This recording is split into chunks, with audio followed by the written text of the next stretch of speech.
नमस्कार मेरे प्यारे विद्यार्थियों और दोस्तों, आप सभी का स्वागत है आपके अपने यूट्यूब चैनल डीवी राज एजुकेशनल हेल्प पर। विद्यार्थियों, आज के वीडियो में बात करेंगे कक्षा विज्ञान के पेपर के बारे में। अगर विद्यार्थियों चैनल पर नए हो तो चैनल को सब्सक्राइब कर ले, क्योंकि प्रतिदिन अपलोड किए जाने वाले पेपर सर्वप्रथम आपके पास पहुँच पाए और आप उसमें देख के बोर्ड की मेरिट के अंदर अपना नाम रोशन कर सकते हैं। तो विद्यार्थियों, आपको पता है कि 8वीं का टाइम टेबल आ गया। अब आपके पास समय बिल्कुल कम है, तो विद्यार्थियों चैनल को सब्सक्राइब कर लो और हमेशा आने वाले पेपर को शुरू से अंत तक वीडियो को देखते रहो, ताकि आपको अच्छे से अच्छे अंक बोर्ड परीक्षा में लाने का मौका मिल सके। तो विद्यार्थियों, इसके अलावा कोई बेहतर ऑप्शन नहीं है आपके पास में।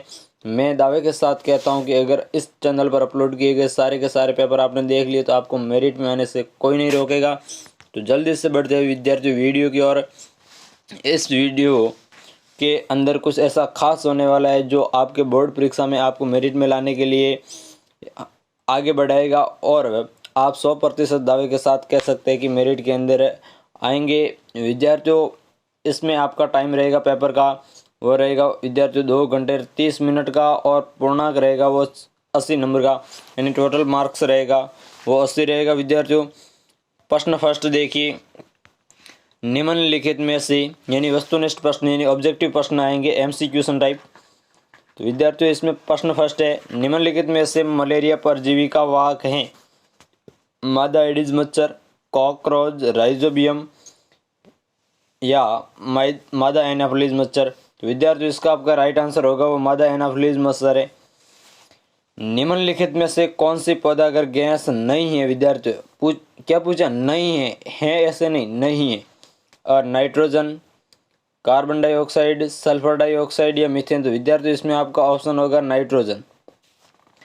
निम्न में से कौन सूर्य का ग्रह नहीं है?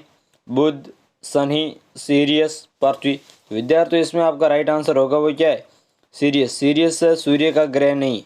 निम्न में से किस वाहक ध्वनि की आवृत्ति न्यूनतम होने की संभावना है? महिला की, पुरुष की, छोटे लड़के की या छोटी लड़की की। तो विद्यार्थियों, इसका राइट आंसर होगा वो आपको होगा पुरुष की, यानी पुरुष की वाहक ध्वनि की आवृत्ति न्यूनतम होगी। अगला क्वेश्चन देखिए, अति लघुरात्मक प्रश्न। विद्यार्थियों, आवर्ती किसे किसे कहते हैं? तो विद्यार्थियों, अब आपने अगले पेपर में भी पढ़ा था आवर्ती किसे कहते हैं। तो आवर्ती विद्यार्थियों उसे कहते हैं यानी एक निश्चित समय अंतराल में की गई एक स्थान से दूसरे स्थान जाके वापस उसी मूल स्थान पर वापस आने की क्रिया को क्या कहते हैं? आवर्ती। यानी एक निश्चित समय, जैसे मान लीजिए 1 मिनट के अंदर घड़ी का सुइया एक, तो यानी अपन बात कर सकते हैं यानी घड़ी का सुइया 1 मिनट के अंदर कितने वापस उस समय उससे वापस मूल स्थान पर आने पर कितना समय लगता है? या घड़ी का पेंडुलम होता है विद्यार्थियों, वह एक दिशा के जैसे झूले की गति, यानी झूला आगे जाके पीछे जाके वापस आगे जाता, तो वो कितने समय में ये गति करता है वो आपको कहना बताना है। तो उसे क्या कहेंगे? आवर्ती। यानी एक एकांक समय में की गई गति या आवर्ती को आवर्ती कहते हैं। घर्षण किसे कहते हैं? तो विद्यार्थियों, घर्षण उसे कहते हैं जो लगाए गए बल के विपरीत दिशा में लगे। रेड डाटा पुस्तक क्या है? रेड डाटा पुस्तक वह पुस्तक है जिसके अंदर संकटग्रस्त और विलुप्त होने की कगार पर हो उन जंतुओं का संग्रह जिस पुस्तक के अंदर रखा जाता है उसे रेड डाटा पुस्तक कहा जाता है। सीएनजी का पूरा नाम क्या है? सीएनजी का पूरा नाम विद्यार्थियों है संपीड़ित प्राकृतिक गैस। क्या है? संपीड़ित प्राकृतिक गैस। अगला क्वेश्चन देखिए विद्यार्थियों, बहुल्य को अंग्रेजी में क्या कहते हैं? विद्यार्थियों, पॉलीमर। मानव शुक्राणु की विशेषताएं बताएं। मानव शुक्राणु लिंग निर्धारण में महत्वपूर्ण भूमिका निभाते हैं। विद्यार्थियों, मानव शुक्राणु है वही लिंग का निर्धारण करते हैं। अगर बच्ची होगी या बच्चा होगा उसका लिंग निर्धारण कौन करता है? मानव शुक्राणु। मानव शुक्राणु जनन में एक महत्वपूर्ण भूमिका निभाते हैं। बस विद्यार्थी, इसमें छोटे क्वेश्चन में आपको उसके अनुसार ही आंसर देने। धातु में तन्यता का गुण क्या कहलाता है? धातु में तन्यता का गुण, जिसमें धातु को क्या किया जाता है विद्यार्थियों? खींच के लंबा बढ़ाया जा सकता तार के रूप में। आधुनिक सिंचाई की 2 विधियों का वर्णन। विद्यार्थियों, आधुनिक सिंचाई की 2 विधियां हैं, ड्रिप तंत्र और छिड़काव तंत्र। ड्रिप तंत्र के अंदर पौधों के अंदर जल बूंद बूंद करके दिया जाता है और छिड़काव तंत्र के अंदर पौधों को जल फुहारों के माध्यम से दिया जाता है। पाशीकरण किसे कहते हैं?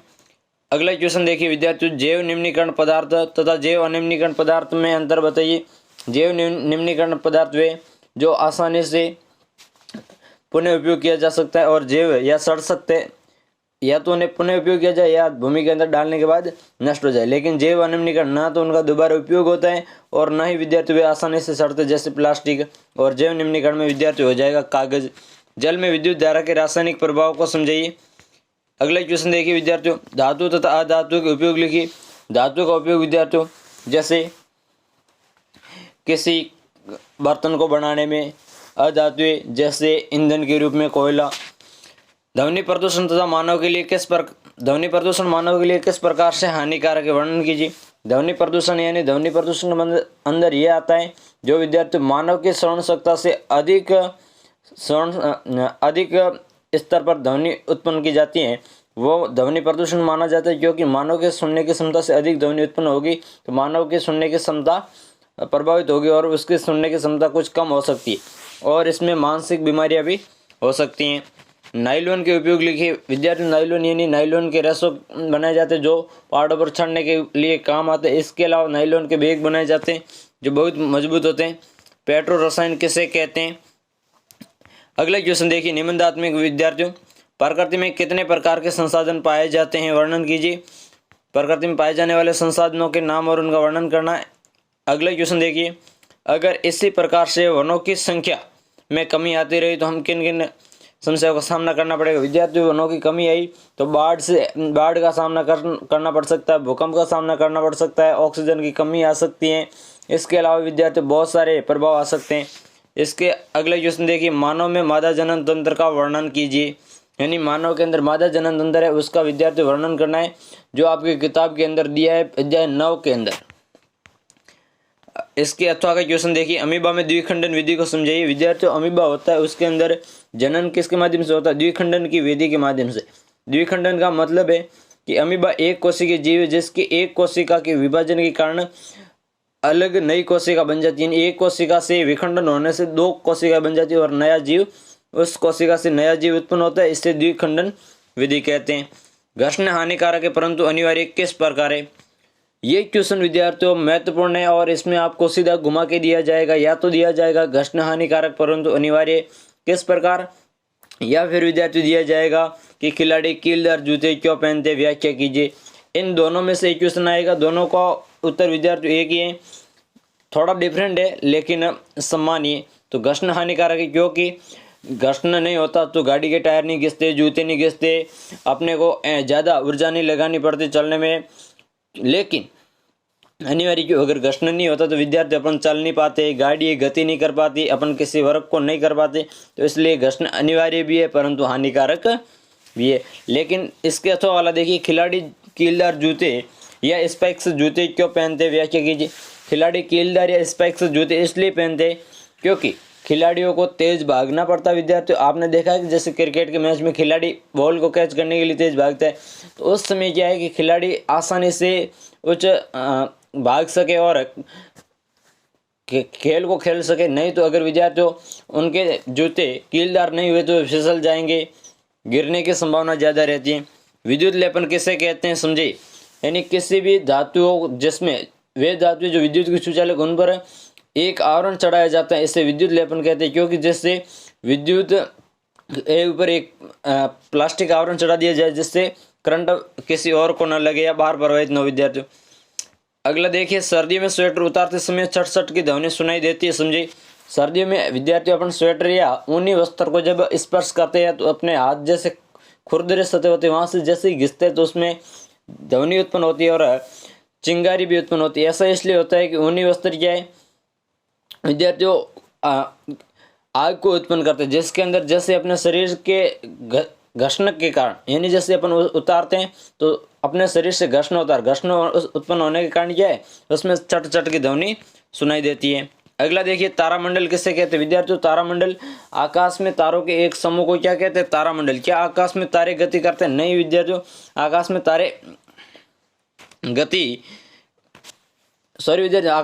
गति करते हैं अथवा देखिए, विश्व उष्णन एक गंभीर संकट किस प्रकार है, व्याख्या कीजिए। विश्व उष्णन विद्यार्थियों एक भविष्य के लिए संकट है, क्योंकि अगर विश्व उष्णन बढ़ता रहा तो आने वाली संतति को बहुत सारी समस्याओं का सामना करना पड़ सकता है।